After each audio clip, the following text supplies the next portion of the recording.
Si ces mots résonnent en toi en ce moment précis, ferme les yeux un instant et écoute avec ton cœur. Ceci n'est pas arrivé par hasard.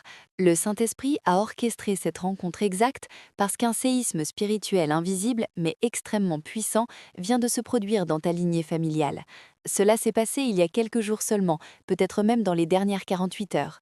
Ton esprit le perçoit déjà comme une pression intérieure, une alerte sourde, une tristesse qui ne t'appartient pas vraiment. Ton intelligence naturelle cherche encore les mots, mais ton esprit, lui, sait.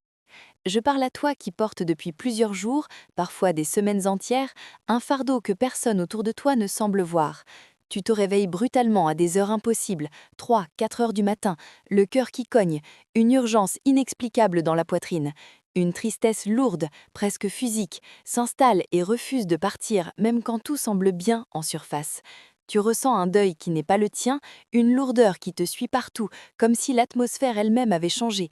N'oubliez pas de vous abonner à la chaîne, de liker la vidéo et d'activer la cloche pour ne manquer aucune de nos prochaines vidéos.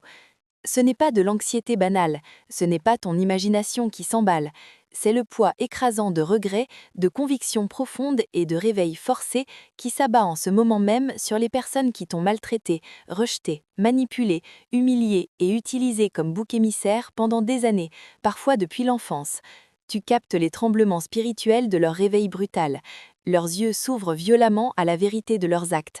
Les ondes de choc traversent l'atmosphère invisible et arrive jusqu'à ton esprit. C'est pour cela que tu te sens secoué, même si tu ne sais pas encore pourquoi.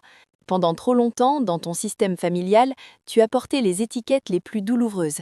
La brebis galeuse qu'on montre du doigt, le problème qu'on évite d'inviter au moment clé, celui ou celle dont on parle à voix basse dès que la porte se referme derrière toi, celui ou celle qu'on oublie systématiquement pour les anniversaires importants, les décisions familiales, les réunions secrètes du vrai cercle.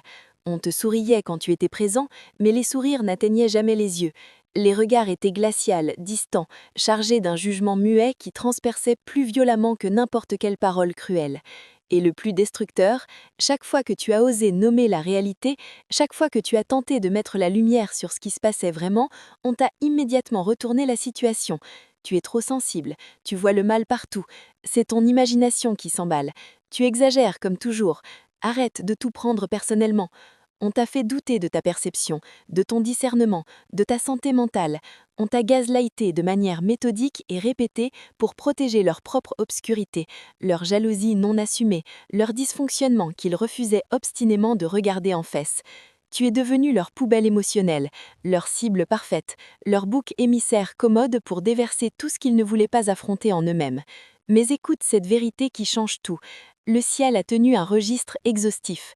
Chaque remarque blessante déguisée en humour familial, chaque mensonge raconté dans ton dos pour te discréditer, chaque fois où ils t'ont fait porter le chapeau pour préserver leur image de famille parfaite, chaque larme que tu as versée seule ou seule dans ta chambre, pensant que personne ne voyait, chaque prière murmurée dans le secret, chaque cri silencieux vers Dieu, pourquoi moi?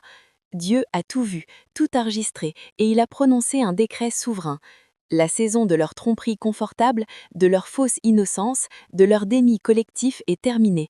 Le temps du règlement de compte spirituel est arrivé. Les écailles tombent de leurs yeux. Pour la première fois depuis longtemps, ils voient clairement ce qu'ils ont semé. Ils réalisent avec une terreur sacrée qu'ils ont touché, blessé, rejeté quelqu'un que Dieu a marqué, oint et mis à part pour ses desseins. Ne touchez pas à mes oints, ne faites point de mal à mes prophètes. Psaume 105, verset 15. Chaque parole prononcée contre toi, chaque complot discret, chaque exclusion calculée était une déclaration de guerre inconsciente contre un vase que Dieu a choisi. Leur silence actuel n'est pas un rejet supplémentaire, c'est de la peur mêlée d'horreur sacrée. Ils te regardent maintenant te relever, en paix, bénis malgré tout, couverts d'une gloire qu'ils ne comprennent pas encore, et ils saisissent enfin qu'ils ont lutté contre Dieu lui-même. Tu as été leur miroir spirituel involontaire. Ta simple présence, ta lumière, ton refus de participer à leur schéma toxique les exposait sans que tu aies besoin de prononcer un seul mot accusateur. Ils t'ont projeté leurs insécurités, leur jalousie ancestrale, aussi ancienne que Caïn regardant Abel, leurs fautes non assumées, leurs traditions empoisonnées qu'ils appelaient famille. C'était une tentative d'assassinat spirituel. L'ennemi a instrumentalisé les liens les plus proches pour te briser de l'intérieur. Appels interminables pour te critiquer, déformation systématique de tes paroles, exagération de tes réactions, recrutement d'alliés pour te peindre en éternel méchant. Mais Dieu a renversé la table d'une manière spectaculaire. Ce qu'il prenait pour ta faiblesse, ton silence face à l'injustice, ta patience, ta quintée malgré la douleur, était en réalité ton avancement caché dans le spirituel. Ils pressaient l'olive pour en extraire l'huile précieuse. Ils écrasaient le raisin pour produire le vin nouveau. Maintenant, l'atmosphère a basculé violemment. Toute arme forgée contre toi ne sera sans effet, et toute langue qui s'élèvera contre toi en jugement, tu la condamneras. Ésaïe 54, verset 17. La pierre qu'ont rejetée les bâtisseurs est devenue la principale de l'angle. Psaume 118, verset 22. Tu passes de la fosse au palais, de la queue à la tête. Tu es le briseur de cycles générationnels désigné pour toute ta lignée. Les schémas de manipulation, de rejet chronique, de scapegoating, d'abus émotionnels cachés, de malédiction transgénérationnelle s'arrêtent ici, avec toi, aujourd'hui. Pour traverser cette saison sans te perdre ni te laisser emporter par la colère ou la culpabilité induite, voici la stratégie précise que le ciel te donne. Limite radicale et protection impitoyable de ta paix intérieure. Tu n'es pas obligé d'ouvrir ta porte, émotionnelle, spirituelle, physique, à quiconque chargie ton blanc mais refuse de respecter ton cœur. Le lien DNA ne donne aucun passe-droit pour continuer à te blesser. Pardon biblique n'équivaut pas à réconciliation automatique et immédiate. Le pardon libère ton cœur de l'amertume et te détache de leur dette spirituelle. Mais la réconciliation demande 4 choses claires. Un repentant authentique, pas des excuses de surface ou « désolé si tu l'as mal pris », un changement de comportement visible et durable, le respect total de tes limites actuelles et la reconstruction lente, prouvée et patiente de la confiance. Observe leurs fruits sur plusieurs mois, pas seulement leurs paroles dans le moment de panique. Ne porte jamais leur inconfort à leur place.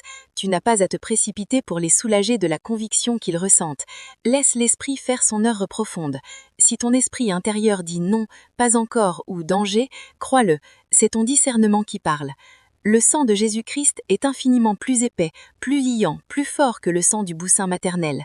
En ce moment même, Dieu est en train de tisser autour de toi une nouvelle famille spirituelle.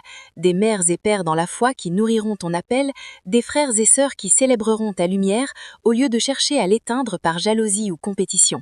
Cette période est aussi un deuil sacré et nécessaire. Dire vraiment adieu au rêve de l'enfance, une famille aimante, chaleureuse, protectrice, qui aurait porté et célébré. Ce deuil fait mal, il est légitime, il est profond. Permets-toi de le ressentir pleinement. Pleure ces larmes retenues depuis des années. Assieds-toi avec la tristesse sans la fuir. Reconnais la trahison sans la minimiser. Mais refuse de laisser ce deuil devenir une amertume qui t'empoisonne ou un désespoir qui t'immobilise. Quand le temps sera venu, et l'esprit te le fera savoir, essuie ton visage, relève ta tête haute et avance vers ce que Dieu a déjà préparé. Le roi des rois a déjà dressé une table somptueuse pour toi en présence même de tes ennemis. Ils peuvent regarder de loin, ils peuvent voir la faveur, la paix, l'abondance couler sur ta vie, mais ils ne goûteront pas au festin tant qu'ils ne se seront pas humiliés devant le roi lui-même. Déclaration prophétique sur ta vie, ici et maintenant. Les années volées, sabotées, empoisonnées par le ragot, la calomnie, l'exclusion, te sont restaurées au septuple par la main généreuse du Tout-Puissant. Joël 2, verset 25. Le brouillard épais du gaslighting se dissipe complètement. Tu as l'esprit de Christ, tu vois clair, tu entends clair, tu sais ce que tu sais et plus personne ne te fera douter de ta vérité. Tu es libre, le cycle toxique s'arrête ici. Tu traces aujourd'hui la ligne dans le sable, ça s'arrête avec moi. Action prophétique immédiate. Fais-le vraiment.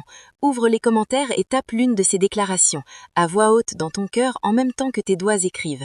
Je suis le briseur de cycles. Ma vindication vient du Seigneur seul. Je suis libre. La pierre rejetée est devenue la principale de l'angle. Puis partage ce message avec au moins une personne qui vit le même genre de rejet familial silencieux et destructeur.